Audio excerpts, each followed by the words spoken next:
Bismillahirrahmanirrahim. Alhamdulillahi Rabbil Alamin. Wassalatu wassalamu ala sayyidil mursalin wa ala alihi wa sahbihi ajma'in. Rabbi shrah lana sudurana wa yassir lana umurana wahlul 'uqdatam min alsinatina yafqahu aqwalana. Sabbit aqdamana wa tammim tafsirana ya rabbana rabbal alamin. La hawla wa la quwwata illa billahil aliyyil azim. La hawla wa la quwwata illa billah.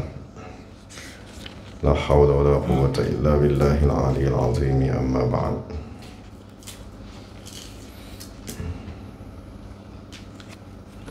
Qala Syekh Syuyukh Abi Madian, wastaghnim al-waqta wahdur da'iman ma'ahum wa'lam bi anna ar-ridha yakhtassu man hadara.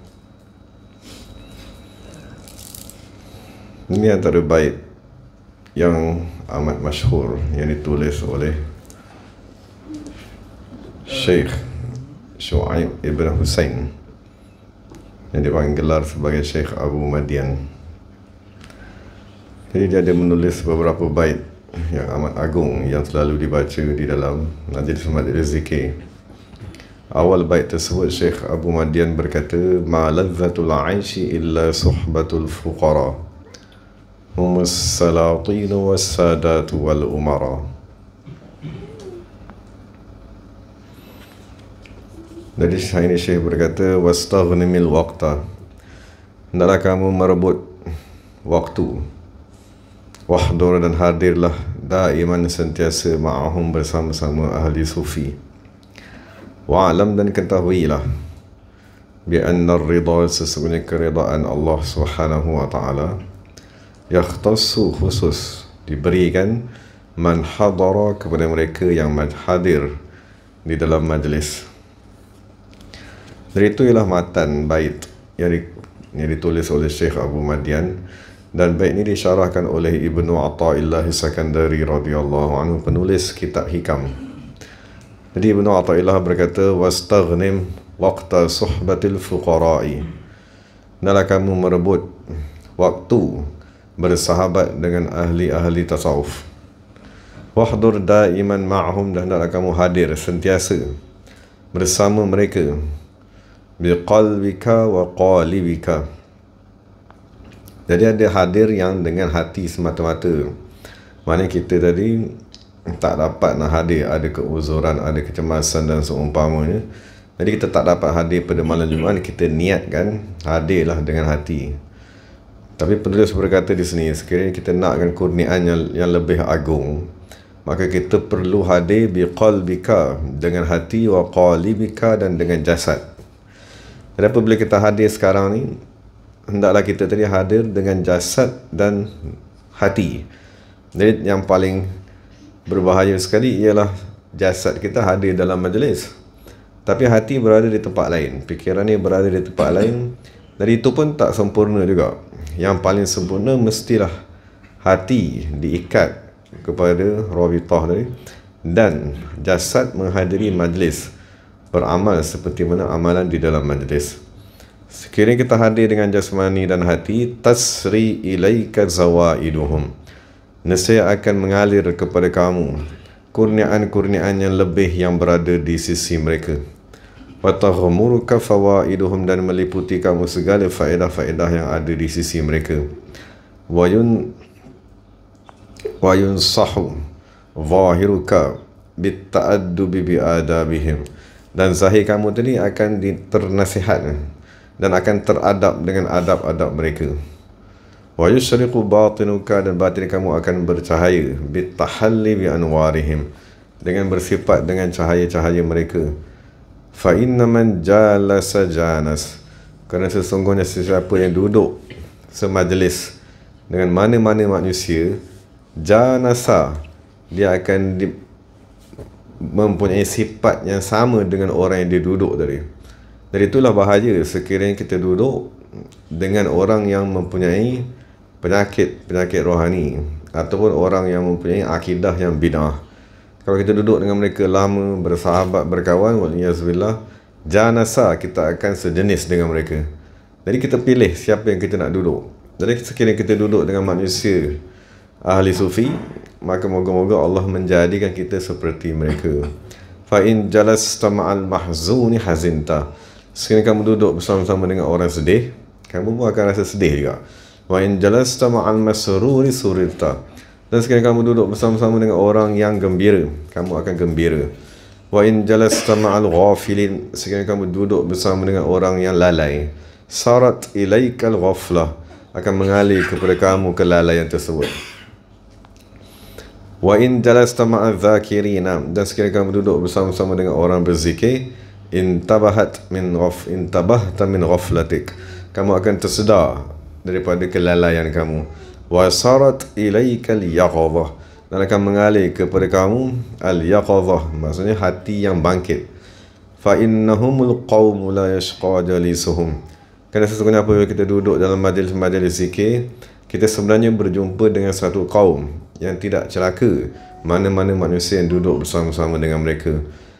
Maksudnya orang yang semata-mata datang singgah duduk dalam majlis zikir, itu pun akan mendapat kebahagiaan. Fa kaifa yashqa khadimuhum. Dan bagaimana pula akan celaka orang yang berkhidmat kepada mereka, wa muhibbuhum, dan orang yang mencintai mereka, wa anisuhum, dan orang yang bersama-sama duduk bermesra dengan mereka. Wa ma ahsana ma qila, alangkah baik ni perkara yang telah dikatakan, li sadatun min izzihim, daku mempunyai penghulu-penghulu, min izzihim, kerana keagungan mereka, aqdamuhum fawqal jibah, seolah-olah kaki-kaki mereka berada di atas dahiku. In lam akun minhum fali, dan sekiranya aku takkan jadi pun dari kalangan mereka, maka fali fi hubbihim izzun wajah, maka bagiku disebabkan aku mencintai mereka, izzun wajah, aku dikurniakan dengan keagungan dan kemegahan. Dan itu syarat lah maksudnya untuk kita tadi dikurniakan dengan maksudnya pertama sekali kita diminta agar sentiasa hadir dalam majlis-majlis seperti hari Isnin, hari Khamis, Sulu dan seumpamanya. Dan dalam bait tadi dikata wa'alam bi anna ridha, Allah akan kurniakan keridaan kepada orang yang hadir. Jadi penulis berkata sebagai penutupnya, wa'alam, ketahuilah, anna hadzal ridha wa hadzal maqam yakhussu man hadara ma'hum bit ta'addub. Ini satu perkara lagi yang amat penting. Maksud sekarang ni kita dah mula dikurniakan dengan majlis, yang maksud kita dah ada adat atau kita dah ada ulangan untuk kita datang dalam majlis tu, umpamanya dah dalam kuliah online ataupun dalam suluk. Jadi penulis kata keredaan Allah Ta'ala dan maqam yang amat agung ni yakhussu man yukhassu, dikhususkan kepada orang hadara ma'hum bit ta'addub, orang yang hadir dengan adab. Jadi itu pula yang penting tadi, maksud bila kita nak menghadiri majlis-majlis, kita kena datang dengan keadaan beradab.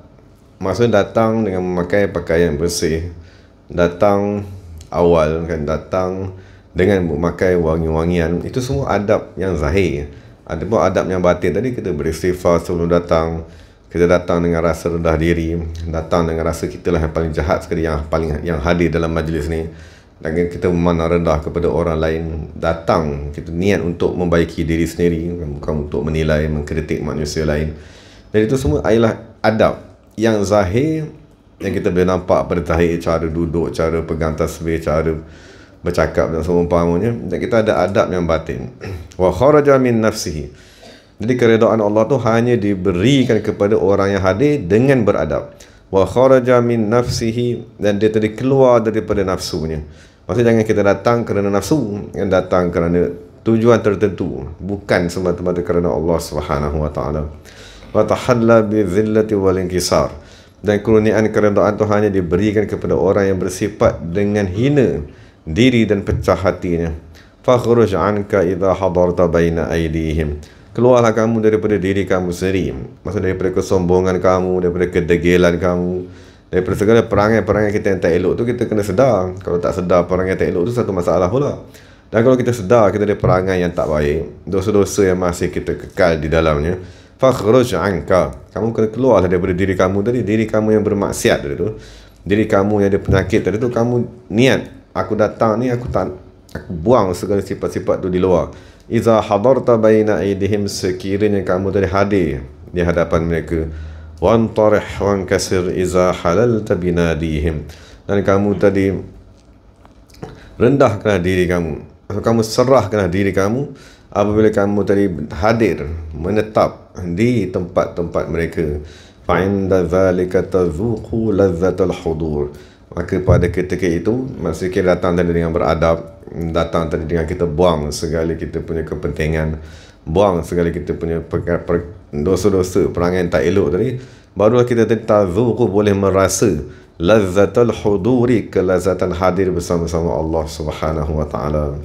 Jadi cara dia kata untuk kita tadi selamat apabila kita hadir di dalam majlis ni, wasta'in ala zalika bimulazamatis samti, dengan sentiasa diam, tusyrik laka anwarul farahi wa yaghmurka surur. Moga-moga Allah Subhanahu wa taala akan menzahirkan cahaya nur kegembiraan daripada hati kamu, dan kamu akan diberikan dengan kebahagiaan apabila kamu hadir. Nah, so itu yang dia nak bagi tahu lah.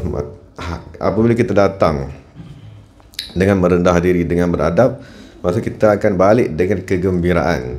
Kegembiraan hadir bersama-sama dengan Allah, bersama-sama dengan majlis kekasih-kekasih Allah Subhanahu wa taala.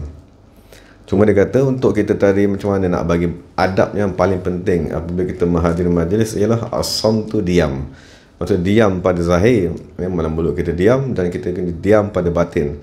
Maksud tak mengkritik, tak berkata-kata, kan, tidak ragui dalam hati tadi, kena diam juga. Jadi kalau kita boleh menjaga adab-adab tersebut, kan, moga-moga Allah SWT memberikan kepada kita keredaan. Keredaan yang dikurniakan kepada sahabat-sahabat, kan, Nabi dan Rasul. Yang kita baca, irji'i ila rabbiki radiyatan. Maksud kita mohon agar Allah berikan kurniaan kepada kita keredaan. Cuma cara nak mendapatkan keredaan, maka penulis sudah bagi tahu, nak mendapat keredaan Allah Subhanahu wa taala ialah dengan cara menghadiri majlis ahli-ahli sufi. Maksud kita, ini yang dinyatakan di dalam kitab. Maksud kitab yang ditulis oleh ulama Islam, kan, ulama yang mengkaji permasalahan keredaan, permasalahan hati, kan, permasalahan tasawuf. Dan sekiranya kita nakkan ilmu yang lain, sekiranya maksudnya kita nakkan ilmu bahasa Arab, maksudnya kita kena duduk dengan ahli bahasa Arab. Sekiranya kita nakkan ilmu Al-Quran, kita kena duduk dengan ahli Al-Quran. Cuma sekarang ni kita nakkan keredaan Allah, maka jawapannya kita kena duduk dengan manusia yang diistilahkan sebagai al-fuqara, ataupun orang yang dipanggil sebagai ahli sufi. Jadi moga-moga Allah memberi kefahaman kepada kita, dan moga-moga Allah menguatkan keimanan terhadap apa yang telah kita dengar. Wa aqulu qawli hadza wa astaghfirullah li wa lakum wa lisa'il muslimin wal muslimat. Bismillahirrahmanirrahim. Alhamdulillahirabbil alamin. Wassalamu ala sayyidil mursalin wa ala alihi wa sahbihi ajma'in. Allahumma ihfaz shaykhana wa murshidana wa qurrata a'yunina sayyid Salahuddin Hasan Husaini, wa rizqhu wa iyyana sihhatan wa afiyatan wa salamatan wa afatan daimah, wa rizqna husna adamahu wa ridha wa mahabbatahu bi rahmatika ya arhamar rahimin. Rabbana ighfir lana dhunubana wa liwalidina warhamhum kama rabbawna shighara, wa shaykhina wa jami'il mu'minina wal mu'minat wal muslimin wal muslimat ahya minhum wal amwat bi rahmatika ya arhamar rahimin. ربنا آتنا في الدنيا حسنة وفي الآخرة حسنة وقنا عذاب النار. سبحان ربك رب العزة عما يصفون وسلام على المرسلين والحمد لله رب العالمين. تقبل الله منا ومنكم.